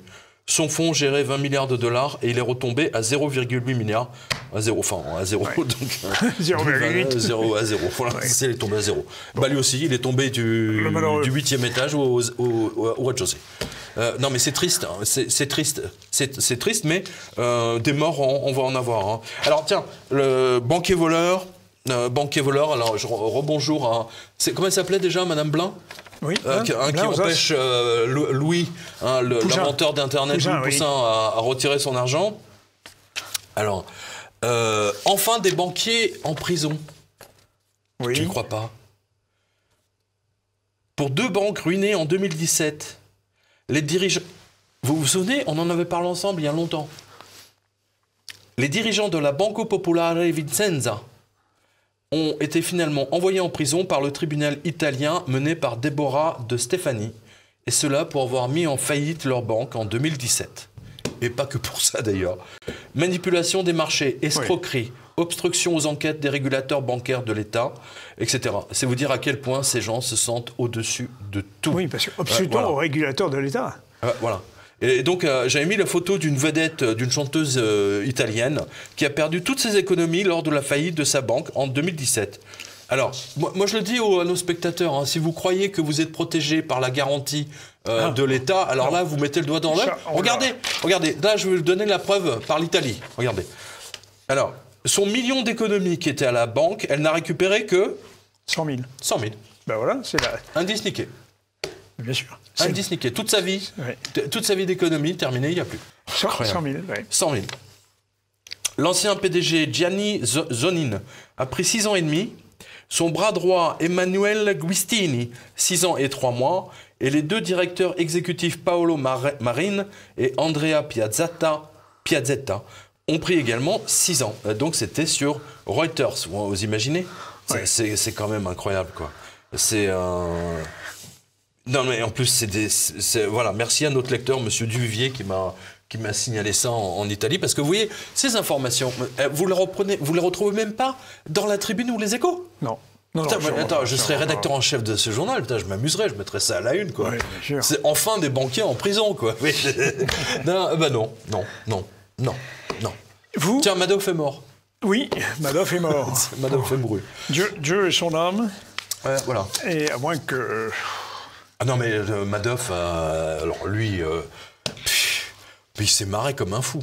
Il savait pertinemment qu'un jour ça allait, bien sûr. Il s'est goinfré. Sa femme, avec sa carte business, donc la carte de l'entreprise, elle faisait, alors je sais plus, je crois que j'ai un spécial Madoff, j'ai un hommage à Madoff, j'ai à peu près 5-6 émules qui ont fait comme lui, voilà. Je crois qu'elle dépensait 50 000 euros par mois. Avec la carte de elle achetait des talons aiguilles. Bien sûr. Chez Maolo Blahnik, je sais pas comment. Est-ce que ça vaut la peine de vivre comme il a vécu pour finir en prison avec un fils qui se suicide. Ah non, mais ça a été un drame total pour lui. Épouvantable. Ça a été épouvantable. Ça a été épouvantable. C'est curieux quand même. Attends, il était patron du Nasdaq à un moment donné. Ouais. Non, mais c'est le problème. Attends. C'est le problème, Madoff, c'est le problème de tous. C'est-à-dire qu'à un moment donné, ils ont un trou plutôt de dire on arrête les frais. Par exemple, comme le mec qui a sauté par la fenêtre, là, celui dont on vient de parler. Hein, il est ruiné, donc il dit bon, terminé, je saute par la fenêtre. Ou il ferme. On dit voilà, on est ruiné, c'est fini, c'est terminé, c'est plus possible. Et bien lui, il a continué. Ils se disent toujours l'année prochaine ça ira mieux. Oui. Mais après l'explosion de Wall Street de 2008, du 29 septembre, oui. je ne le répéterai jamais assez, le moins 777,7 a indiqué que tout ça allait se mettre. C'est le casino à l'envers. Oui. C'est la machine qui recrache, Oui, c'est ça, avec les taux négatifs. Bien vu. Je l'ai dit à l'époque, je l'ai écrit dans le livre 777. Oui, j'ai très bien vu. Voilà. J'ai dit que c'est le tapis roulant qui s'est mis en marche à l'envers. Exactement. Voilà. Hein, c'est la machine à sous qui fonctionne à l'envers. Exactement. Mon cher Et Pierre. on salue Monsieur Partouche. Oui, les casinos. Les casinos Partouche. Ils sont partouches. Ils sont Partouche. Non, donc, sérieusement, ou pas sérieusement, vous avez une rubrique qui est presque en fin de votre revue de presse qui s'appelle Mort aux pauvres. Oui. C'est qu'il faut aussi savoir que ce phénomène d'enrichissement par les négatif surtout conduit aussi à l'appauvrissement de beaucoup. Évidemment. Certains. Vous savez ce que j'ai découvert? Vous avez vous-même à ce micro parlé de l'effet Cantillon. Cantillon, c'est ce financier. Ah oui, vous l'avez nommé Cantillon. C'est mon chat, oui. Non, elle s'appelle pas Cantillon, mais Cantillon elle se sert à la source. Voilà, est un financier voilà. du fin 17e, début 18e, qui s'est considérablement enrichi dans l'affaire Love. Oui. Et Cantillon montre que l'enrichissement se fait surtout au bénéfice de ceux qui sont à la source de la production excessive de monnaie. Or, je me suis aperçu, j'ai fait le rapprochement, grâce à l'aide d'un de nos invités que j'avais reçu, Guy de Lafortelle, que New York dispense à ses traders des salaires. Ah, mais c'est un coup ça va de millions à 100 millions des fois. Mais parce que New York est la porte d'entrée des facilités monétaires de la Fed. Donc, vérification, bien sûr. 2 siècles après, de l'effet Cantillon. Bien sûr. Tout à fait. Mais attends, il n'y a pas que ça, il y a aussi la City. Il y a la City, oui. Attends, la City, c'est un État dans l'État. C'est une autre porte. Même la reine d'Angleterre doit demander la permission pour se rendre à la City. Et non, mais les gens ne le savent pas, ça. Et vous savez quoi? La City va l'obtenir. Elle a demandé d'être exemptée. Les banques et les services financiers ont demandé d'être exemptés de la taxe sur les GAFAM. Mais bien sûr. Ils n'auront pas. Pourquoi ils vont gêner? Il n'y a pas de raison. Voilà. Alors, il n'y a pas de raison. Alors, attends, tiens, justement, je voulais vous parler de quelque chose. Tiens, regardez ça. Je regarde. Alors ça, c'est un graphique, on va le voir derrière nous. C'est donc du 21 au 25 juin, ça s'appelle la preuve de la guerre financière de la CIA contre Erdogan et les Turcs. Voilà, et donc, qu'est-ce que vous voyez là derrière nous? Vous voyez le ratio or versus or sur lire turc contre dollar lire turc en inversé. Le même graphique a pu être observé en Argentine, au Liban, bref, dans tout pays dont la monnaie perd de sa valeur. Mais le plus important dans ce graphique, ce sont surtout les dates des baisses. Elle colle à 100% à l'activité de la CIA contre Erdogan. Voilà. Ça valide ce que je vous ai dit ici, et les 2 reportages que j'avais fait à Istanbul sur les activités de la CIA contre Erdogan. Ils veulent démolir Erdogan. Et ils n'y arrivent pas. Donc ils ont décidé de démolir sa monnaie. Attention, non, là je vais en venir. Attends, c'est un avertissement à tous les chefs d'État qui n'obéissent pas aux Américains. Bien sûr. Vous avez compris. Washington a menacé Moscou de l'exclure du SWIFT. Voilà, c'est là où je voulais en venir. Voilà. Non mais c'est dingue. Expliquons à nos téléspectateurs en 2 mots. C'est le télécom. Voilà. Là aussi, si ça existe, c'est grâce à Louis Poussin, parce que c'est un réseau, c'est un Internet, on va dire, uniquement réservé aux banquiers, on va dire ça comme ça. Voilà. C'est pour tous les virements bancaires. Toutes les banques sont interconnectées. Elles ont tout un numéro SWIFT, etc. Voilà. Et Washington menace Moscou de l'exclure de SWIFT. Non, mais le patron de la NSA, hein, donc Oui, l'amiral, je ne sais plus comment il s'appelle, avait demandé à la fin des années 90, il avait exigé de l'Europe d'avoir, de voir tout le contenu de ce qu'il y a de SWIFT des banques européennes. Ouais. Donc là, oui, toujours pour la bonne cause, hein, le terrorisme. Hein, c'est comme vendre l'or de la France pour aider les pays africains dont on se moque éperdument. Hein, franchement, l'Afrique, on s'en fout. Je veux dire, on ne va pas vendre notre or pour ça. Mais c'est parce que l'or ira aux États-Unis, par définition. Voilà, c'est ça, exactement. Bien sûr. Et alors, pour terminer, bien, on avait un vieil hedge fund, mais vraiment très ancien, un hedge fund suédois, qui... Oui, alors je ne sais pas où il est le papier. Qui a explosé en plein vol. Oui, tiens, si vous pouvez le donner, mais parce que je ne le vois pas. Ce qui prouve que... Je n'ai plus le nom en tête, parce que j'en ai une partie de votre revue de presse dans la tête. Vous l'avez pas? Non, je ne l'ai pas. Mais c'est significatif, parce que c'était quelque chose, un fonds très solide, très ancien, et bien géré. Puisqu'on est chez les Scandinaves. Allons chez les Scandinaves. Allons chez les Scandinaves. Taux négatif, une banque danoise va voler ses clients dès 13 500 €. C'est-à-dire, dès qu'ils ont plus de 13 500 € sur le compte? Par exemple, alors regardez bien. La banque qui n'existe pas, N26, et qui s'est spécialisée dans le braquage de comptes dès que leur propriétaire retirait trop souvent du cash dans un distributeur. Incroyable, non? Oui. Hein, voilà. A fait savoir à tous ses clients, voici quelques mois, que toute somme sur leur compte dépassant 50 000 € sera taxée en raison des taux négatifs pratiqués en Europe par la Banque Centrale Européenne. Voilà, c'est la bonne excuse. Et donc, vous avez donc, c'est Bloomberg qui nous l'a appris. Bloomberg, toujours bonne source d'information. Exactement. Bloomberg. Au Danemark, les banques commerciales doivent absorber l'impact des taux négatifs depuis qu'elles ont été gravement touchées en 2012. Aujourd'hui, tout le monde fait payer aux clients. Voilà. Et les Danois sont les champions du monde des taux négatifs, avec plus de 35% des dépôts qui sont affectés. Mort aux pauvres. Voilà. Et le gouvernement de Copenhague a décidé d'y mettre de l'ordre. Vous vous rendez compte? Alors, par exemple, la Danske Bank, donc l'une des plus grosses banques danoises, a fait savoir donc, que désormais, ça sera un taux de moins 0,6% pour tout le monde. Voilà. C'est-à-dire que dès que vous avez 16 000, si vous avez plus de 16 000, boum, 16 000 € ou 15 000 € en l'équivalent de danois, monnaie danoise, vous êtes en taux négatif. C'est ce que vous disiez tout à l'heure. Hein. Moi, je veux le dire, hein, Tonneau. Aujourd'hui, on ne vous parle pas de taux négatif en France, mais vous êtes volé de la même façon par les banques, par des commissions, par des trucs sur les retraits, par tout ce que vous voulez. Examinez votre relevé bancaire. Hein, voilà. C'est un vol global avec le silence complet de la presse dans son ensemble. Il faut le dire. Et de la représentation nationale, qui devrait faire exactement son des travail sénateurs, des députés en la matière, et qui ne fait... Mais, il me dégoûte. Hein. Vous savez, je suis allé voter, il n'y avait personne. Il n'y avait personne. Je suis allé voter, je me demande même pourquoi je suis allé voter finalement. Bonne question. Tout ça pour ça. Bonne question. Non mais c'est une... voilà. Et vous avez même, tiens, la BPCE, regardez, un éclairage c'est mieux la nuit. C'est mieux la nuit des taux négatifs. Là on salue Pascal Praud parce que c'est sa formule. Cette fois c'est la BPCE qui ne sait plus comment expliquer à ses clients qu'elle va les voler grâce aux taux négatifs de la BCE. Expliquez à vos clients que les rendements de leur assurance vie est négatif. Vous avez 3 heures. C'est le bac. Le bac éco. Voilà. Non, mais merci à notre docteur Baptiste. Vous allez voir la lettre derrière nous. Vous voyez, c'est un véritable drame.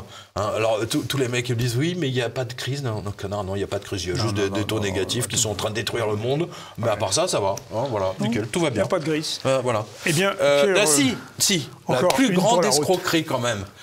Non, il faut finir en beauté. Oui, finissons en beauté. On va finir en beauté. Bon, on n'a pas pu aborder tout ça, mais tout est sur quotidien.com. Allez-y. Voilà. La lecture, il n'y a que ça de vrai. Servez-vous. Voilà. Saluons la Banque nationale suisse. Ah oui. Ah là. Magnifique. Dans le livre Adolf Hitler ou La vengeance de la planche à billets, j'ai montré à quel point ces banquiers suisses étaient des ordures. Mais alors là. Ils ont été parfaits. Ils ont été... au niveau de leur réputation, on va dire ça comme ça. Écoutez bien. Bon alors, À 2 jours du 1er mai, la Banque centrale suisse s'est livrée à une immense escroquerie, digne de celle mise en place en Inde voici 2 ou 3 ans, lorsque, du jour au lendemain, donc sans prévenir les populations, des billets de banque, évidemment, des grosses coupures, ont été démonétisés du jour au lendemain, semant la panique totale dans le pays. Moi, je me souviens des photos en Inde, vous aviez genre 800 personnes, une file de 3 km, les gens qui pétaient des plombs, qui s'évanouissaient pour sauver leurs petites économies. Toutes les grosses coupures. Mais les grosses coupures ont été démonétisées. Pauvres, on vous méprise. Voilà le message des banquiers. Vous savez à quoi ça me fait penser? Dites-moi. Le cave se rebiffe. Ouais. Avec Gabin. Ouais, ça me dit rien, mais je connais le titre. Comment il a fait de la fausse monnaie. Ah oui? En florin hollandais dans le film. Ah ouais? Je vais regarder, tiens. Et à un moment, il dit, j'ai tout foiré. La veille, la reine et la Banque centrale hollandaise avaient supprimé la coupure de florin que j'avais imprimée. Voilà, c'est exactement ça. Non mais c'est incroyable, c'est exactement ça. Faux monnayeur. Oui. Non mais c'est des faux monnayeurs de toute façon. Une très belle scène de. Mais la Banque nationale suisse, c'est des faux monnayeurs aussi, faut pas se leurrer. L'un en face de l'autre. Oui. C'est une très belle écoutez scène. bien. La Banque nationale suisse a fait exactement la même chose que les banques indiennes, enfin le ministère des Finances. Toute personne en dehors de la Suisse qui possède dans son coffre des coupures ou sous son matelas des billets en francs suisses, on va voir les billets derrière nous, c'est des grosses coupures, c'est marrant, eh bien, ils ne sont plus valables. Voilà. C'est fini. Terminé. Alors, attends, moi j'ai eu des remontées de lecteurs. Alors c'est drôle parce que d'un côté, j'avais les Suisses qui m'écrivaient, qui étaient outrés par mon titre. Oui, pour qui vous prenez-vous? Je me prends pour un journaliste, voilà, qui fait son métier, qui fait son métier, voilà. Parce que vous êtes Suisse, donc vous êtes en Suisse, donc vous n'êtes pas concerné. Vous allez dans n'importe quelle banque, et ils vont vous changer ça, etc. Mais pour tous ceux... Et Dieu sait s'il y en a des millions qui ont thésaurisé avec des billets en banque suisse. Et j'en ai eu des mails de Français qui avaient dans leur coffre ont des coupures, genre 20 000, 30 000, 40 000, 50 000, 100 000 en francs suisses. C'est pas notre cas. Non, c'est pas notre cas, mais attends, ça existe. Je veux dire. Ça représente des dizaines de milliards qui sont dans des coffres un peu partout en France. Mais pas qu'en France, en Italie, en Allemagne, etc. Je veux dire, les gens, vu que l'euro est tellement bancal, ils se disent, je vais prendre des francs suisses. Voilà, tout simplement. Eh ben non, indice niqué. Alors, terminé, il n'y a plus. Voilà. Donc maintenant, ceux qui ont des billets, il va falloir qu'ils prennent un avion, qu'ils franchissent la frontière. Avec les vous voyez un peu vous arrivez avec votre sac rempli de billets de francs suisses, etc. Il faut les déclarer. Ils sont plus valables. Comment ça marche là? C'est intéressant. Voilà. Donc pour qu'ils soient de nouveau valables, vous devez aller en Suisse et à la BNS pour les changer. Et à la douane, on va vous dire, vous n'avez rien à déclarer. Vous avez tout compris. J'ai rien à déclarer. Mais il n'y a pas que la douane suisse, la douane européenne. Bien sûr. Non mais vous vous rendez compte de l'escroquerie monumentale de la Banque nationale suisse? C'est énorme. C'est des centaines de milliards qui se sont mis dans les poches là. Oui, mais c'est de l'épargne. Parce qu'il n'y a que 10% des gens qui viendront les changer. Oui, bien sûr. Tout le reste n'est plus valable. Attends, tous les mecs qui sont passés à côté de l'info, pourquoi ils le font à 2 jours avant le 1er mai? Mais parce que tout le monde il y avait les ponts. Donc tout le monde va passer à côté. Oui. Attends, moi j'ai discuté avec Charles, chez Joubert, etc. Parce qu'ils changent, ils font des changes, etc. Oui, bien sûr. Et ils m'ont dit, mais c'est de l'escroquerie pure. Ils n'ont jamais vu ça. Du jour au lendemain. On peut prendre le pari qu'au mois d'août, il va y avoir aussi des. Ah bah là, on va se marrer au mois d'août. Les repos, etc. Et dès que nous ferons notre revue de presse du mois de septembre, on pourra faire l'inventaire des coups fourrés. Comme à chaque rentrée, on le fait. Les coups fourrés du mois d'août. Là, c'est vraiment ça. Rappelez-vous, même le 15 août 71, Nixon suspend la convertibilité hors du dollar. Mais c'est ça. Au mois d'août. Mais bien sûr. Non mais attendez, vous avez un type qui vole dans un supermarché, il va se prendre 3 mois de prison. Là, vous avez des banquiers qui volent les vieux en plein jour. Ils ne risquent rien. Il y a l'aval du gouvernement de Bercy. Non mais c'est incroyable. Mais c'est un titre. Non mais c'est incroyable. Des centaines de milliers de personnes, ne serait-ce qu'en France, gardent des francs suisses au cas où, si elles passent à côté de cette information, elles dormiront désormais juste sur du papier qui ne vaut plus rien. C'est le cave. C'est le CAF se rebiffe. Oui. Le CAF se rebiffe. Bah là, c'est la Banque nationale suisse, c'est les escrocs qui se rebiffent. Voilà. C'est incroyable. Nous finissons sur cette triste nouvelle. Eh bien, écoutez, non, c'est pas une... ce sont des voyous. Voilà. Ce sont des voyous, faut le dire. Ouais. Les gouverneurs, les trois, le trio qui est les gouverneurs de la Banque nationale suisse, ce sont des voyous. Voilà, c'est tout. Mais ça a toujours été comme ça. Ouais. Hein, surtout pendant la guerre. Hein. Ils ont volé l'or. Ils n'ont même pas voulu rendre les dépôts qui ont été faits avant la guerre aux Juifs, etc. Ouais. Non, mais c'est des voleurs. Attends, c'est l'ambassadrice américaine qui a découvert. Ouais. C'est elle qui a fait sortir le truc. Alors ça, Franklin Roosevelt disait que c'était des ordures, il avait raison. Et il leur a tordu le bras. Il leur a tordu le bras. Il les a fait venir, il les a fait ramper aux États-Unis. J'en parle dans le livre. Voilà. Bon, nous aurons l'occasion de l'évoquer. Certainement dans voilà, mais c'est surtout la Banque Postale, moi, qui me... Merci, Pierre. Tant qu'ils volent les riches, bon, voilà. Merci à vous, Pierre. Merci pour... Eh bien, je donne rendez-vous à nos spectateurs avec... je serai à Rennes, mais ça va pas, je pense pas que ça sortira. Voilà, donc j'invite vos spectateurs. Voilà, je suis prêt pour un Rossini, là, parce que là, je peux remonter, là, mais grave. Hein, là, le cocktail Rossini, hein, voilà. Oui, hein, voilà. Mais on salue Rossini. Ouais. Un des plus gros. Pour moi, la Cenerentola, c'est le plus beau de tous les opéras. Ouais. Parce que c'est un opéra qui se termine bien, c'est très rare. Ouais. Parce que d'habitude, tous les opéras, ils se suicident, ils se poignardent, ils s'empoisonnent. C'est que des meurtres. Hein. Oui. Voilà. Alors que la Cenerentola, il y a un côté très mystique, très Vierge Marie, très apocalyptique aussi, hein, très, très apocalyptique. Hein. Mais Rossini il y a du surnaturel, il y a des fantômes, des anges. Mais Rossini était un optimiste, jouisseur, c'était un homme... Est-ce que vous reconnaissez dans ce portrait, mon cher? Oui. Non, mais j'aime beaucoup Rossini. Franchement, c'est quel homme brillant. J'ai lu 2-3 biographies de Rossini. Il a écrit ça en quelques jours. Hein. Ah, mais et puis Attends, et son parolier est extraordinaire. Et vous savez, il y a 45 ans, il a arrêté. Oui. Terminé. Plus aucune musique. Il a vécu longtemps, mais il n'a plus écrit de musique après 45 ans. Ah, vous savez qui nous suit sur la revue de presse? Michel Polnareff. Ah oui? Oui. Ah ben on le salue. Alors, Michel, bonjour à vous. Hein, on vous salue. Hein. Oui, là, on est devenu une émission extrêmement suivie, même si on est censuré sur YouTube, le shadow banning, etc. Mais maintenant, les gens, ils descendent la vidéo et puis ils se l'envoient, ils se l'échangent, etc. Ouais, c'est ce que j'ai vu. Merci Pierre. Et merci à vous Olivier, bonnes vacances à vous. N'oubliez pas d'échanger des informations. Et il y a une pensée pour Louis Pouzin, parce que cette info, il faut vraiment la partager. Ouais. Vraiment.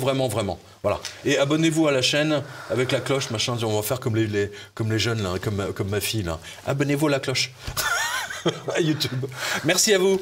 Au revoir Olivier. Au revoir Pierre. Merci.